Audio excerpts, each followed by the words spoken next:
Selamat datang pada tutorial basis data lanjut dengan materi basis data client server.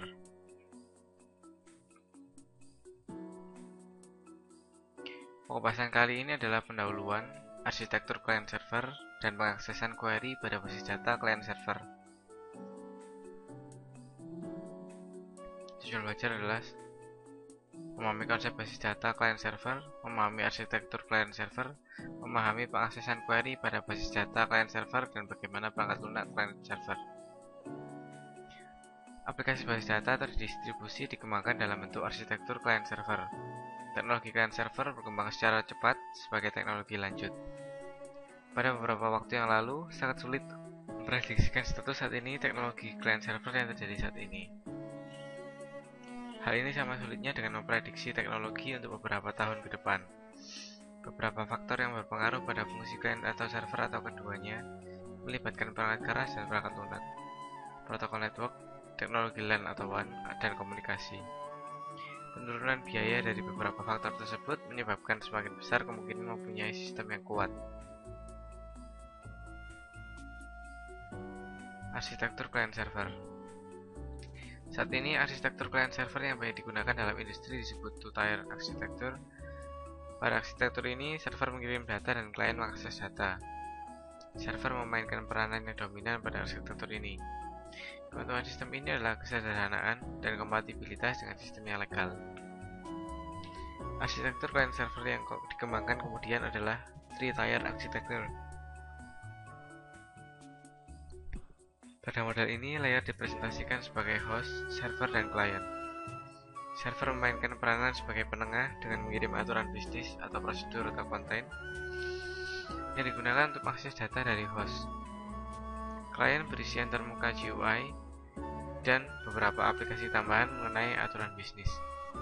Kemudian, server bertindak sebagai conduit of passing memproses data dari host ke klien, di mana kemudian diproses atau difilter dan dipresentasikan ke pemakai dalam format GUI.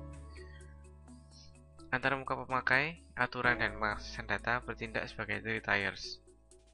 Klien biasanya dihubungkan ke server melalui LAN dan server dihubungkan ke host melalui WAN. Klien melakukan remote yang dihubungkan ke server melalui WAN juga. Sistem ini sangat cocok untuk perusahaan besar di mana basis data terpusat dapat disimpan dalam host dan biaya pembangunan LAN dan WAN dapat diatur dan dioptimasi menggunakan teknologi yang baru untuk setiap bagian yang berbeda dalam organisasi. Pengaksesan query pada basis data client server. Setiap klien harus menggunakan query SQL yang tepat dan menyediakan antarmuka pemakai dan fungsi antarmuka untuk bahasa pemrograman. Karena SQL adalah bahasa standar relasional, berbagai SQL server, meskipun disediakan oleh vendor yang berbeda, dapat menerima perintah SQL. Klien juga merujuk pada data dictionary yang di dalamnya terdapat informasi pada data distribusi di antara server SQL yang berbeda, sebagai modal untuk dekomposisi query global ke dalam sejumlah query lokal yang dapat dieksekusi pada berbagai tempat. Interaksi antara klien dan server selama pemrosesan query SQL adalah sebagai berikut. Klien melakukan parsing query pemakai dan memecahnya ke dalam sejumlah query independen untuk setiap tempat. Setiap query tersebut dikirim ke server yang sesuai. Setiap server memproses query lokal dan mengirim relasi hasil ke klien. Klien mengkombinasikan hasil subquery untuk memproduksi hasil dari query asal yang dikirim. Pada pendekatan ini, server SQL disebut transaction server atau database processor, sedangkan klien disebut application processor atau front-end machine. Interaksi antara klien dan server ditentukan oleh pemakai pada level klien atau melalui modul khusus pada DBMS klien yang merupakan bagian dari paket DBMS.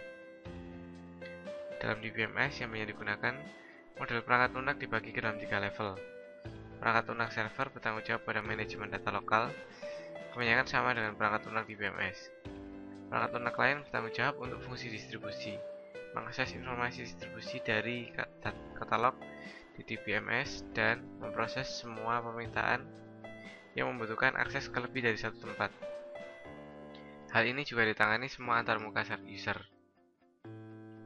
Perangkat lunak komunikasi biasanya dihubungkan dengan sistem operasi terdistribusi, menyediakan primitif komunikasi yang digunakan oleh klien untuk mengirim perintah dan data ke tempat yang berbeda sesuai kebutuhan.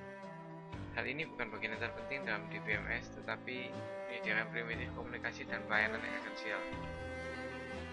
Klien bertanggung jawab untuk membangkitkan eksekusi terdistribusi untuk beberapa tempat server, suatu query atau transaksi, dan untuk melakukan supervisi eksekusi terdistribusi dengan mengirim perintah ke server.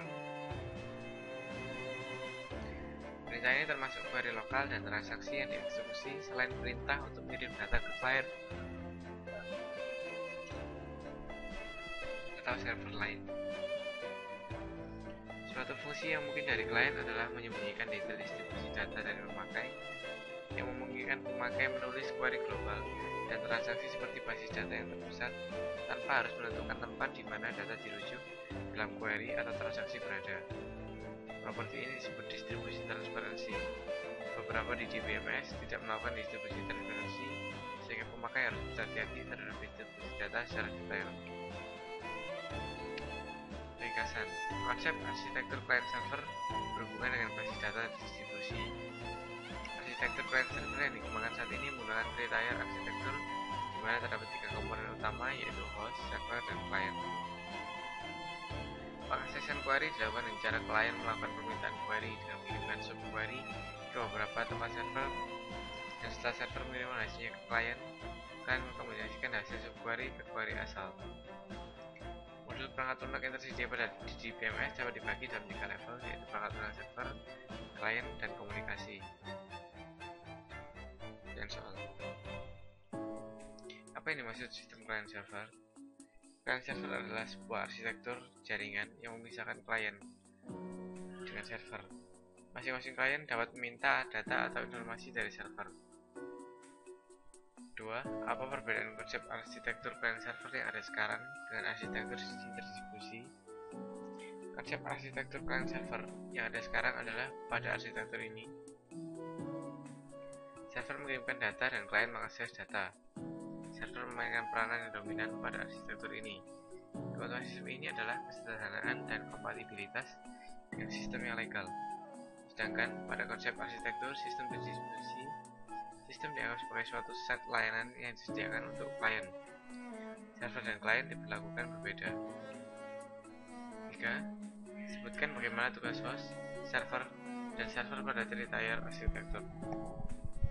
Server memainkan peranan sebagai penengah dengan mengirim aturan bisnis, prosedur atau constraint yang digunakan untuk mengakses data dari host. Klien berisi antarmuka GUI dan beberapa aplikasi tambahan mengenai aturan bisnis.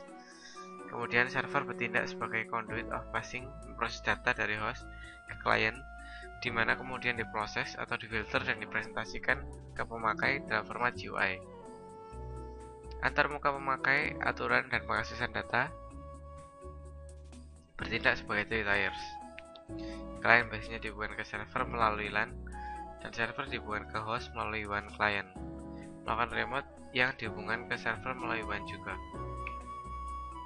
Keempat, jelaskan bagaimana pengaksesan query dari klien ke server dan hasil query dari server ke klien.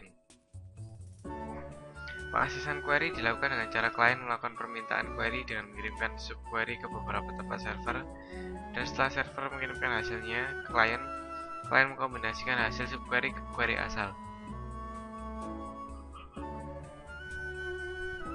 5. Perangkat lunak apa saja yang diperlukan pada sistem client server? 1. Perangkat lunak server bertanggung jawab pada manajemen data lokal, kebanyakan sama dengan perangkat lunak di DBMS. Kedua, perangkat lunak klien. 3. Perangkat lunak komunikasi. Sekian, terima kasih.